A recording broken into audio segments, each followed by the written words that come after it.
The Zimbabwe Defense Forces have taken control of the country. What exactly happened? The crisis burst into the open on the 6th of November when President Mugabe fired Vice President Emmerson Mnangagwa and expelled him from the ruling Zimbabwe African National Union Patriotic Front (ZANU-PF) party. Mnangagwa has been aligned with the military and Zimbabwe's National Liberation War Veterans Association, and had been in a fierce struggle for power in the race to succeed the country's 93-year-old leader. His principal opponent was Grace Mugabe, the president's wife, who heads a rival faction of ZANU-PF veterans known as the G40, leads the women's wing and is popular among young party activists. The army then unambiguously stepped in. A statement on the 13th of November by the commander of the Zimbabwe Defense Forces, General Constantino Chiwenga, called for an end to the unfolding purge of party elements that took part in Zimbabwe's 15-year war of liberation from white rule, and warned that the army would intervene against any threat to the integrity of the revolution that led to Zimbabwe's independence in 1980. Almost 24 hours later, the party's spokesperson, Ambassador S.K. Moyo, accused Chiwenga of treasonous utterances and overstepping his mandate. Then, in the early November, troops took control of the government's media headquarters and other important buildings. The military urged the 16 million Zimbabweans to limit unnecessary movement and have called for calm among key components of the state: the judiciary, parliamentarians, the security sector, churches, youth formations, traditional leaders and other political actors. Military vehicles were parked on the streets, but on the morning of the 15th of November this did not discourage Zimbabweans from going about their lives almost as normal. Incidents of violence appear to have been minimal, with few reports of gunfire and some of beatings. There is no evidence of overt division within the security sector. An effective news blackout from the state media has however made people reliant on international and social media, and speculation is rife.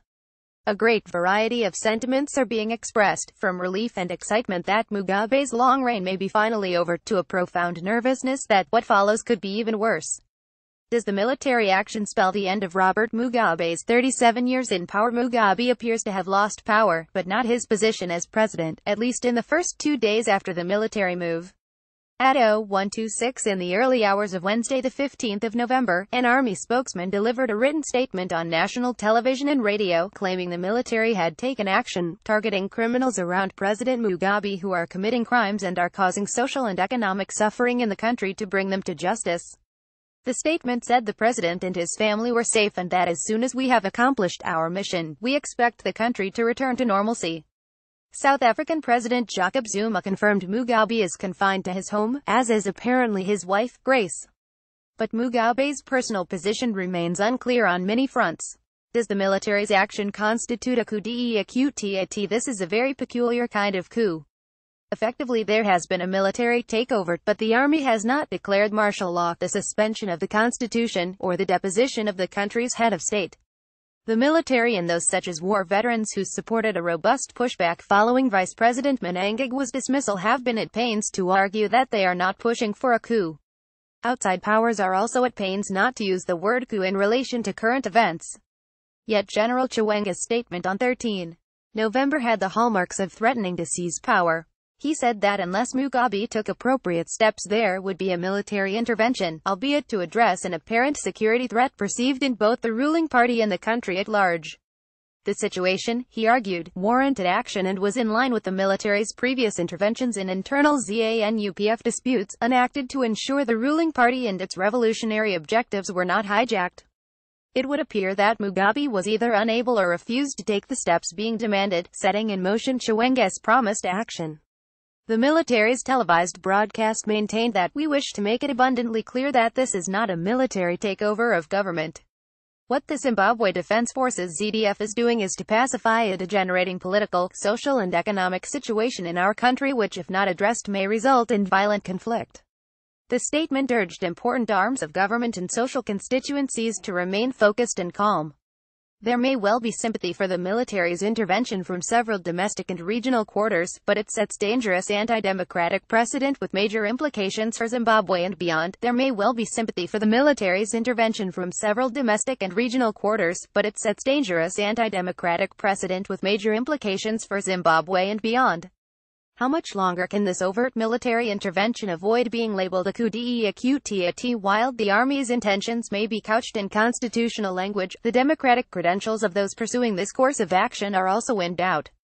Just as importantly, will the military, in conjunction with ZANU-PF and the government, be able to cobble together a plausible veneer of legality around this intervention? Will the opposition and civil society take a clear stance on this? Will President Mugabe, whose controversial election in 2013 was widely accepted, be willing and able to put his imprimatur on any new suggested plan of action? What has been the regional reaction? The African Union and Southern African Development Community (SADC) rightly condemn unconstitutional takeovers of power as a red line not to be crossed. At the time of going to press, neither the ONU nor SADC have expressly condemned the Zimbabwe military's intervention or described it as a coup. There have been growing frustrations with how Mugabe has been mishandling internal factional dynamics, the economy and the unresolved issues of his own succession, exacerbated by the destabilizing antics of the First Lady. The SADC chairman, Jacob Zuma, dispatched two special envoys to Zimbabwe's capital Harare, his defense minister, Nosiviwe Mapisa, and the new and little experienced state security minister, Advocate Bongani Bongo. From there, the envoys are expected to travel to Angola to brief President João Lourenço, who is chairperson of SADC's organ for politics, defense and security. Zuma confirmed he had been in touch with Mugabe and with the Zimbabwe Defense Forces, which are well regarded in the region. Zuma called for common restraint and for the ZDF to ensure peace and stability are not undermined. He made no mention of a coup d'état. Speaking on Tuesday, South Africa's African National Congress ANC's Secretary-General G. Weed Mantashe made it clear that the ANC doesn't want to get involved in the rift. ZANU-PF must deal with the issue because Zimbabwe is not our colony. It's not our province, it's our neighbor. If things go wrong there, of course, we'll be concerned because it'll impact on us, but we have no authority over them. That's the point we're making. Where are Zimbabwe's domestic politics heading? What kind of transitional government might be possible when Mugabe fired Vice President Mnangagwa on the 6th of November? It was thought that Grace Mugabe had prevailed in the eventual struggle to succeed her husband. But the army's reaction appears to have ended the chances of her taking over. The army has now detained senior members of Grace Mugabe's G40 faction of party veterans, including Party Commissar Xavier Kasukuwere, Finance Minister Ignatius Chombo, and Patrick Zouao, Mugabe's nephew and Minister of Public Services, Labor and Social Welfare. Some social media is reporting Higher Education Minister Jonathan Moyo has also been arrested. Others claim he also sought refuge with Mugabe. Others reportedly taken in include the ZANU-PF Youth League chairperson, Kudzai Chipanga. Images of his beaten visage have been circulating on social media. Unconfirmed reports claim the Commissioner of Police, Augustine Chihori, has also been detained. It remains to be seen who else constitutes the alleged criminals and counter-revolutionaries referred to by the military and whether they will now be subjected to due process, criminal investigation and prosecution. 36 hours after the announcement on state media, there had still been no public statement from the government or from any key political players. A statement from opposition leader Morgan Tsvangirai, who is on his way back to Harare this evening, is keenly awaited. The most likely person to benefit from recent events is Mnangagwa. The most likely person to benefit from recent events is Mnangagwa. Some ZANU-PF party structures have already reversed their former support for Mnangagwa's expulsion. He was in the past held out by many as the best hope within ZANU-PF for piloting a pragmatic economic recovery predicated on re-engagement with international creditors and a package of reform that would instill a measure of much-needed confidence. He now has a chance to show that he can deliver on this promise. If Mugabe steps down from office, Mnangagwa could be sworn in as interim leader. Tsvangirai has not indicated what line he will take, but he has made political deals before.